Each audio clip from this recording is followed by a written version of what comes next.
We're recording parts of this session so that you can watch Isabel's presentation afterwards, so that you know that.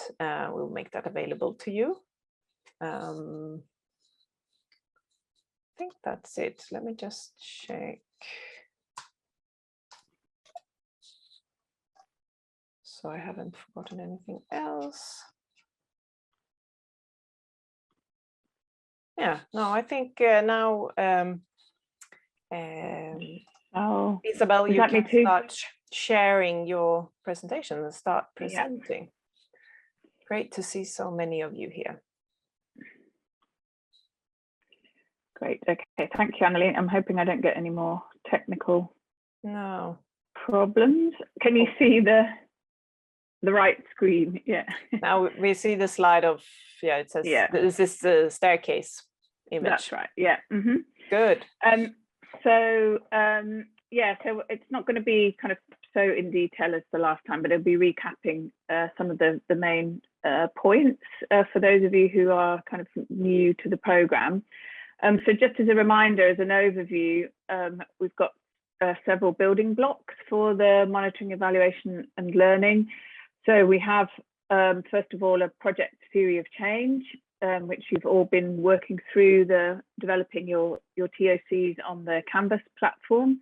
And if you're a brand new project and you haven't yet, you will. And then that gives us an overall framework for the project that we can then use kind of simple monitoring tools to track progress against the TOC, but also to prompt us to kind of reflect and learn about what's happening, because what in AgriFoSe, what we're working with is, quite complex dynamics of change. So it's not something that is kind of, we have a very clear map and we can follow. So we need to be doing kind of learning and reflection about what's actually happening and how do we need to sort of adjust and adapt. When things have developed a bit more in the project and you're actually starting to promote some change, then we have a tool that actually tries to bring that together and actually capture some change stories from the project. And then all of these layers of MEL build up into the project reporting, that we have an annual report where you bring everything together. We have regular review and check-in points as well at 6 months and at 12 months. And that really helps with the learning and reflection aspect. So very quickly, what do we mean by monitoring, evaluation and learning? This is kind of a very simplified version. Those of you who've worked with MEL in projects before may have slightly different views. This is, probably one way you can interpret this, but monitoring I tend to think about as the kind of accountability part. So we're just tracking, seeing what we're doing. Are we doing what we said we were going to do? Are we doing it as well as we can? So it's much more that kind of week to week flow of activities and what's happening. The evaluation aspect is where you start to focus a bit more about change. So what change are we promoting? Are we making a difference? Are we making the kind of difference that we'd like to make? And that's kind of captured and expressed in the project TOC. So you can think about that as the kind of so what, so we're doing all this stuff, but so what's that adding up to in terms of the difference that we're making?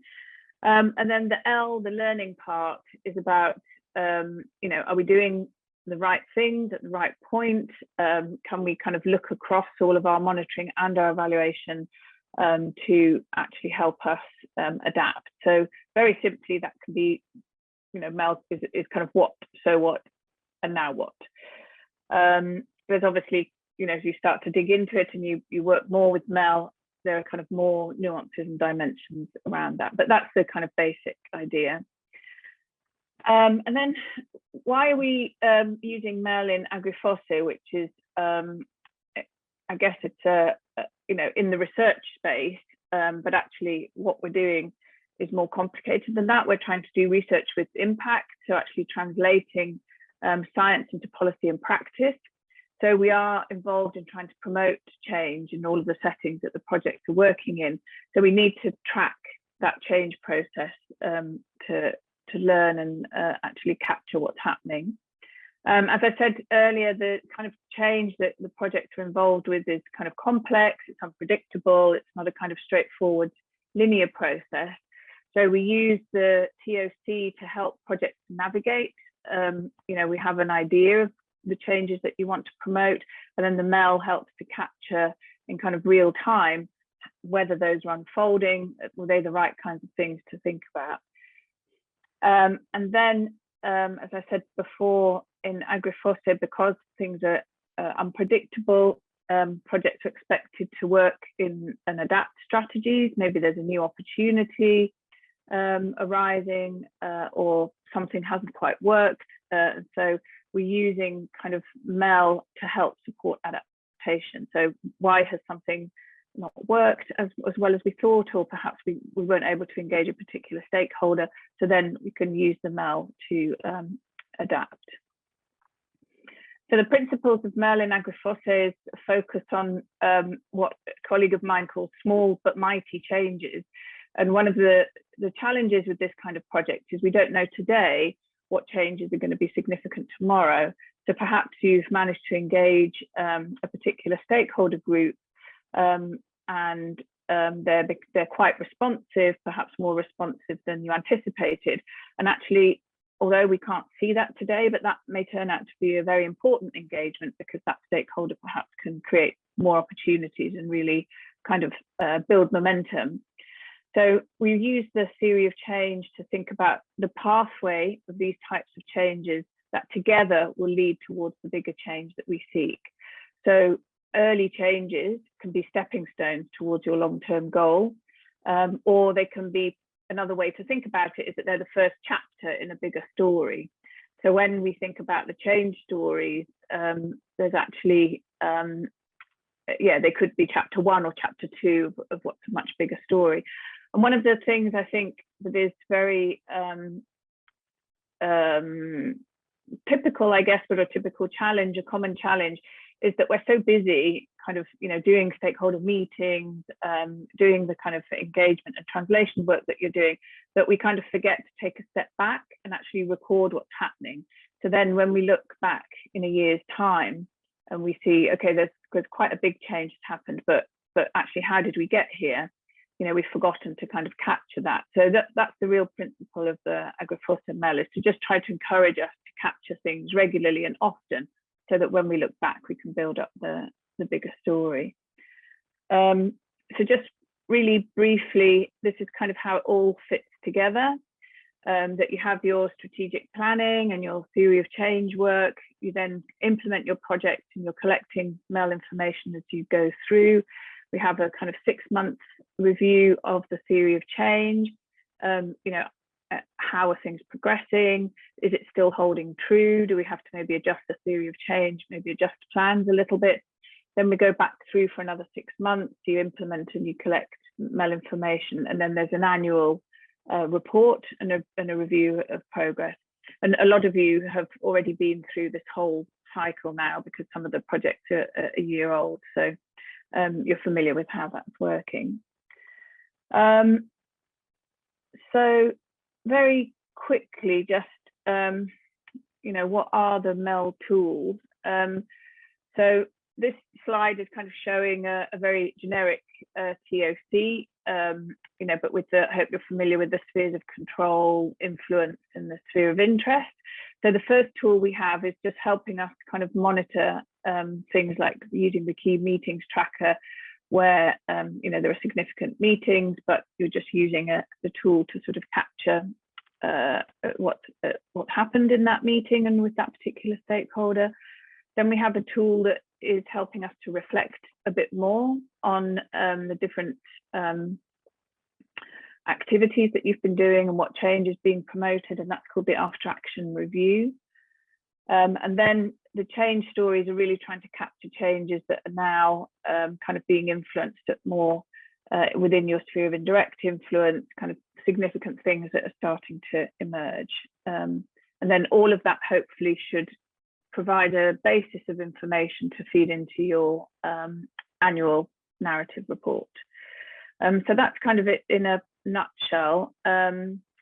We've got, I won't go through these, I don't think we've got time today, but the key meetings tracker, we have a template, and you can find that in the MEL strategy. The after action review, there's also a template, and for the change stories as well. So shall I stop there? I think, Annalie, that's probably enough of a recap. Did you say so? As most of you know, these MEL tools are also available on the Canvas, this educational online platform we are using for the theory of change process that every team is developing. There are also this set of tools separated into different templates, basically documents. So that's good to know. And we've recently actually updated them with some additional information. So you should definitely have a look at, make sure that you always have the most recent version of the template. Mm-hmm. Yeah. And then just as a reminder that I think, we want these tools to be useful to you and not a burden. So we've said that, as a minimum, it would be good if you do kind of 4 MEL activities within the year. So either, using the key meetings tracker or an after action review. And I think we would like each project to do at least 1 change story using the third tool.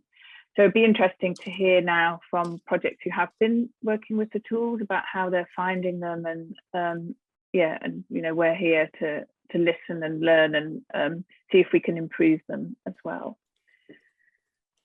Great, thank you. Thank you, Isabel.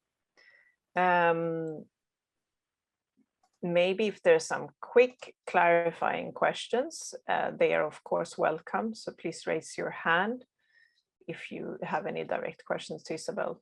But there will be a chance to discuss in both in the breakout groups and later on when we come back together. I can't see any hands for now. But then we would like the 3 projects to present, and maybe Isabel, you can facilitate and keep a track of the time. Yeah, it's just about 5 minutes each, I think. Is exactly. That right? So quite quick. Yeah. Yeah. I don't know. It's a voluntary who goes first, actually. I think we've asked. Did you have an order? Messier. I didn't have a running order. No. So we asked David, David, as well as Messiah and Alan.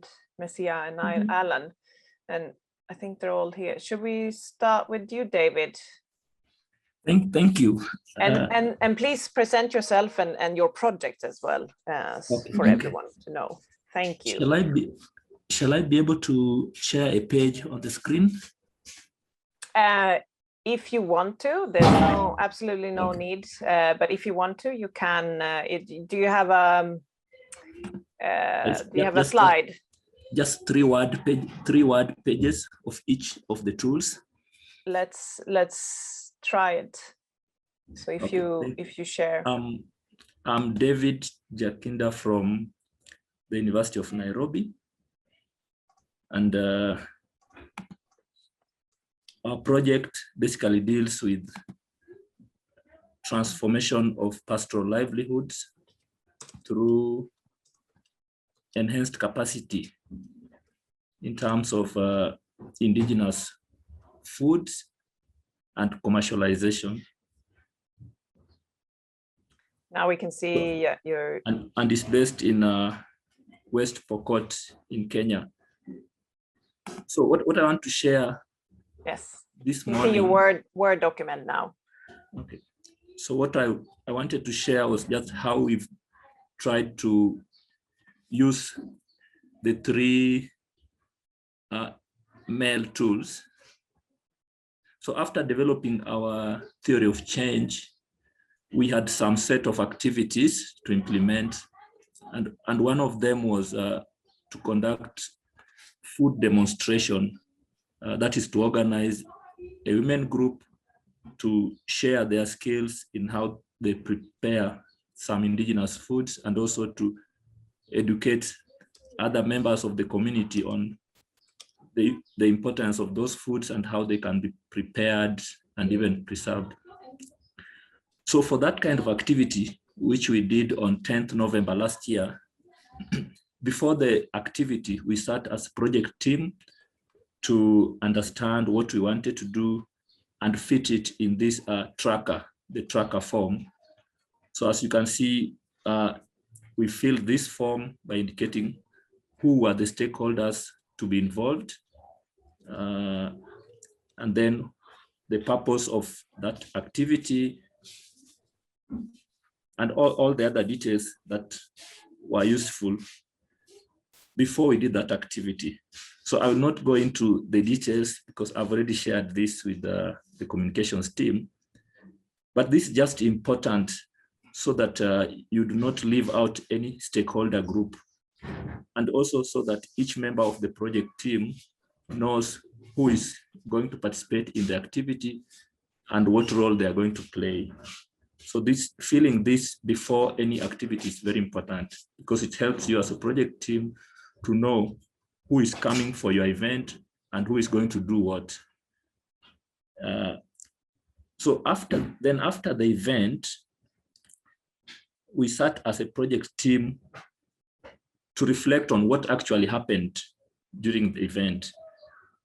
But I would like to say that for you to be able to go into the next MEL tool, that is the after review, it's important for every project team member to understand what's going to happen and also to understand their role, so that it's not a case where only the project leader is struggling to fill this and to monitor what is happening.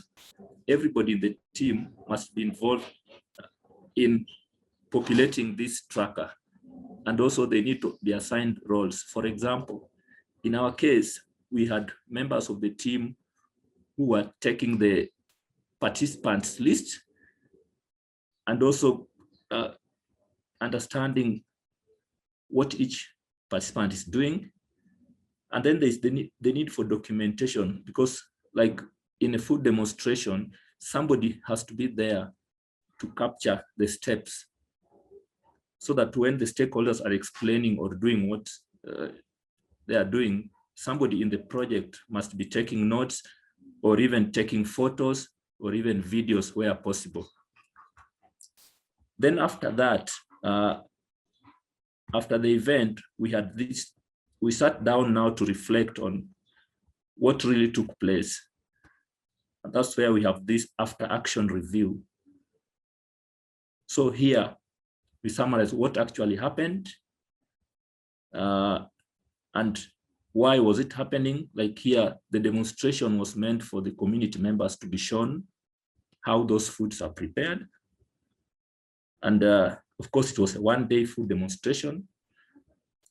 Then just a summary of what worked and what could have been improved, what we are calling what went well. And I would not want to emphasize on what was not well, but I would call it what could be improved.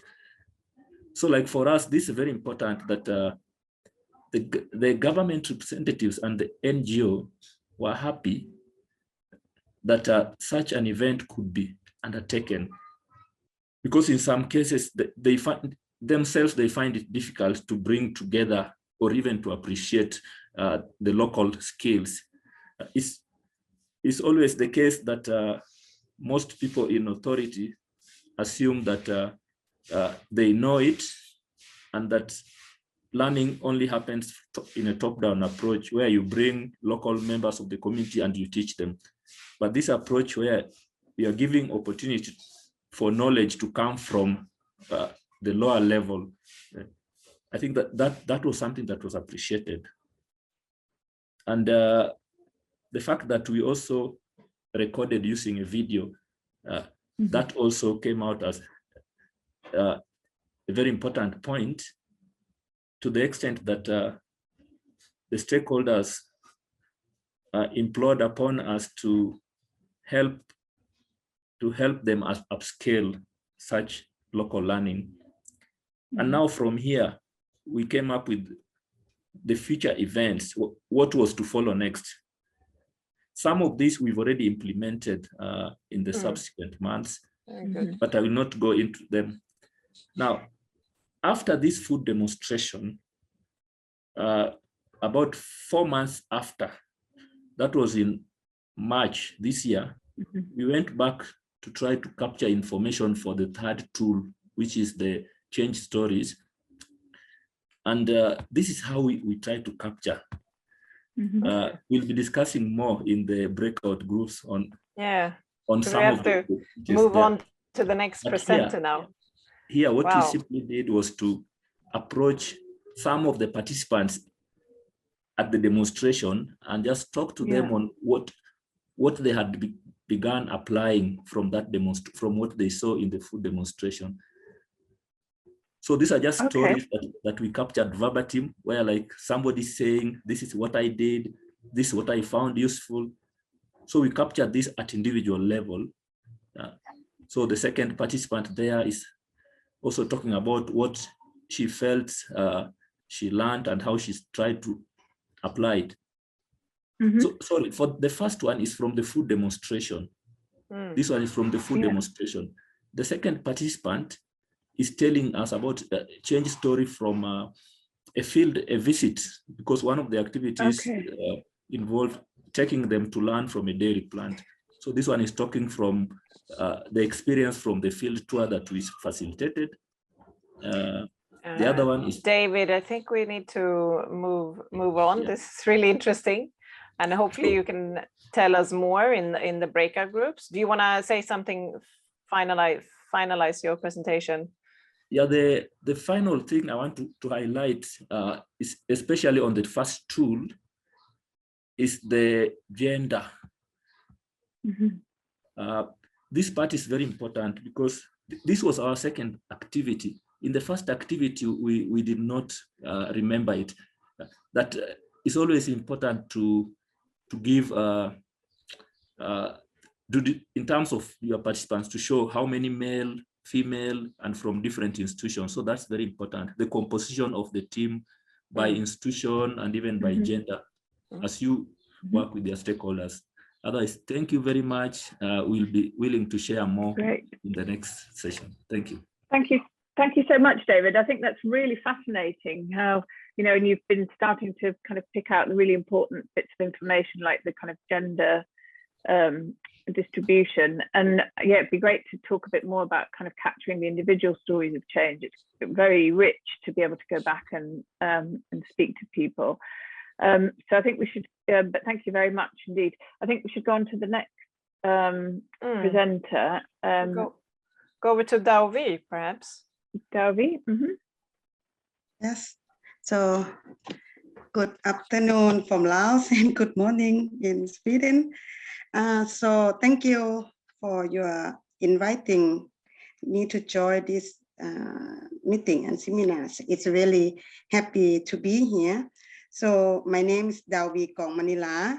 I am from Laos. At the moment, I work at the Faculty of Agriculture, National University of Laos. So what I responsible with the AgriFoSe program is responsible for the goat project with the title of smallholder goat production in Laos, improving quality of attention service and access to market. So I can say like the project that I have responded is will be 3 components. The big one, first is talking about improving the goat production for smallholder farms, and second one, how to improve the attention service in terms of the officer, attention officer, and the third one is talking about the market access.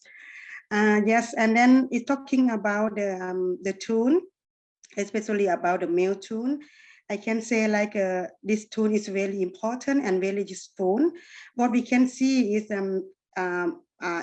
it's based on myself as the project coordinator and also the team as well. We can see what happened with our project and what we can see what is a change and what is very important. And then we also can do some flexible. For example, if you do some plannings in the next year. And then we can see if we collect the data and we see some change, maybe some activity we need to move earlier, and some activity like we see like maybe not important, not really need now, maybe we can forward to next year. I mean, we can see like how flexible, and then we can say it's really useful that we can review it by ourselves, and we can know which one is very important and need to do on time. It is first thing that I would like to share you. Second one, based on the project in Laos that we have done for 12-month review. Actually, we have many activities that we have done for 1 year, but we have writing for 3 output, especially we're talking about the after action review to output, and also we're talking about change story with 1 output. It is actually we have many activity and many output. I totally agree with David that he mentioned about what the process and what we are what we have did and what we prepare, and this is the same methodology. I can say like we did similarly with the David what he have done. For now, we also based on what we put at the output for the 12-month review, we based on what is a really significant change and what we can see the data available, and what we can fulfill the form, because each tool have the form very clearly. It is a very important that we can see. For example, like after action review, they also have the guideline, should we, how we write this output, and also change story. We also can see like that. I can give you some example. Talking about action, after action review, is very important that we can see what is happened during we did the activity. For example, we're talking about the silage making by farmer. It is a very important, like actually our plan is not really yet to do this process, but it is a form the farmer. They can make it by themselves. We can see how change of the farmer they can make about the silage. Yes, it is a very important that we can see, and then we put is a very put at the output of the action review. And also we do the animal health campaign. It is very important as well that we can see many farmer participants for this activity, and they see many important issue for this activity. That's why we put it. And for change story, we also take from what we have done with the evolution. When we do the training for attention officer, because we're talking about improve quality of attention officer.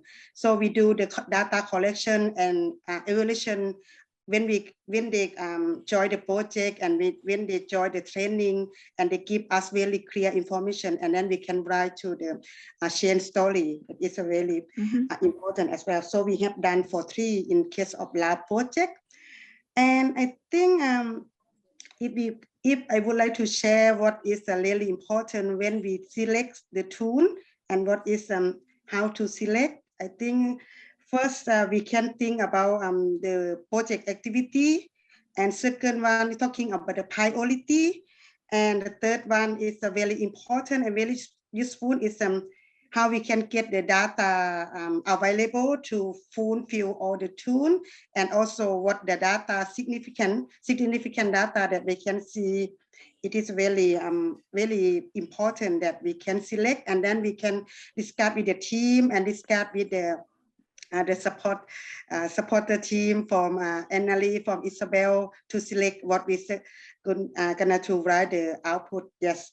I think it is briefly for mine, and then we can have more discussion when we divide to subgroup. Yes, and then I'm happy to share the experience what I can have, and happy to be here. Thank you so much. Thank you, Dalvi. And yeah, I think it's really interesting that rather than try to do apply the MEL tools to absolutely everything, that you're trying to think about kind of what's something significant. Maybe it was an unplanned activity like the silage making, like you said, or something that's kind of a significant change, and so you want to capture it. Because I think that's it's really important to be pragmatic, I think, and also the importance of bringing, you know, some data or some evidence that you can bring to that. So that's great. That's really interesting, and looking forward to hearing more in the breakout groups. So next, I think it's Messier now. Or yes, Messier. Yeah. Should yeah. there you are. Yeah, thank you very much, Isabel and Annelie, but also my colleagues who just presented. It's nice to listen, but also learn from them. So I'm Messier Ilomo from the AgriFoSe project, which is focusing on the agricultural biologicals in the sub-Saharan Africa. And we mainly work in the 3 countries, that is Ethiopia, Kenya, and South Africa. We have done a couple of key stakeholders interviews, but now we are doing more in terms of the survey, covering the farmers, the dealers, and now we have the online survey of researchers to take stock of the knowledge on biologicals in the sub-Saharan Africa. So in that case, we haven't done much in terms of using all the MEL tools, but we have used the key stakeholder tracker, and I'm happy to share some highlights on that. I joined my colleagues that these are very important tools. In fact, when, for example, using the key stakeholder meeting tracker, that proved to be very useful fast in capturing some of the things, or at least some change, or at least potential for change, which could be, for example, taken for granted.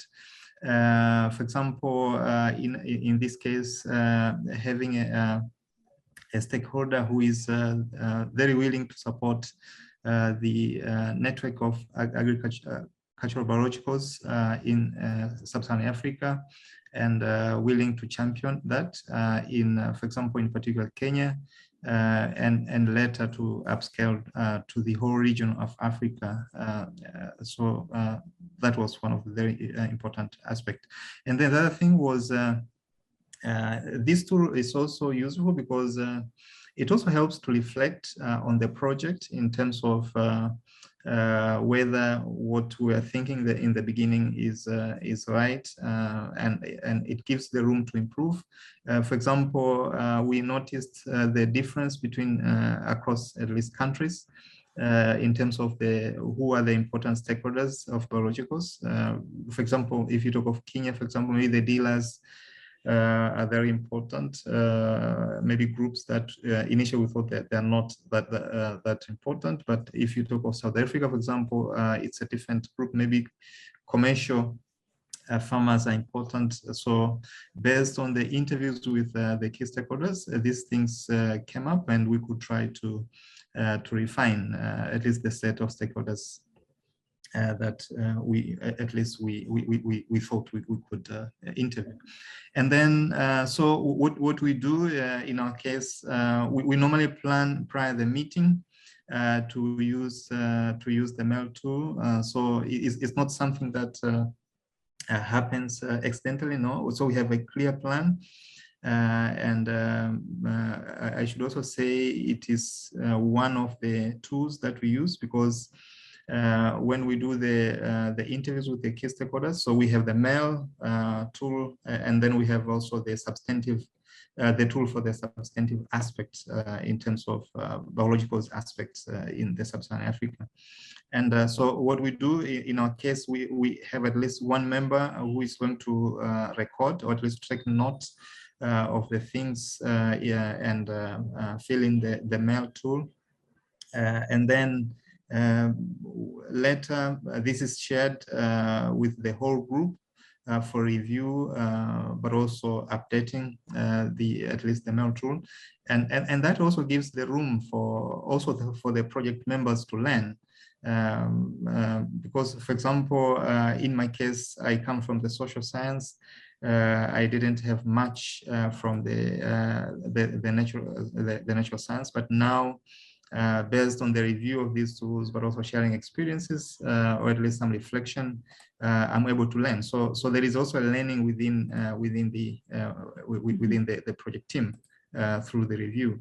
And then maybe also to add, so in terms of the tool, when we use it for the first time, yeah, so maybe it was somehow not very clear because unfortunately, maybe we wrongly took it as a complete tool for everything, or at least to capture everything. But I think it's clear that this is a MEL tool. So you should have an approach, or at least another tool to capture the substantive part.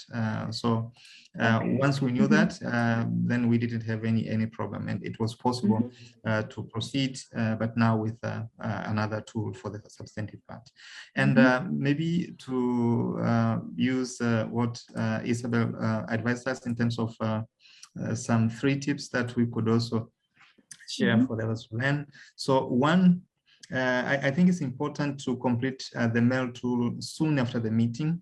Otherwise, then you risk forgetting some of the aspects, and especially the change aspects, which we often take for granted. And if you don't document them immediately, there's a risk to forget that. But then the other thing, it's also, I think it's good to reflect, but also to review as a group. So it's not that just the recorder documents whatever that he or she could capture, and then that is done. So it's important to reflect, but also review as a group, because that will ensure that you have captured all the relevant inputs, but also all possible changes are also captured.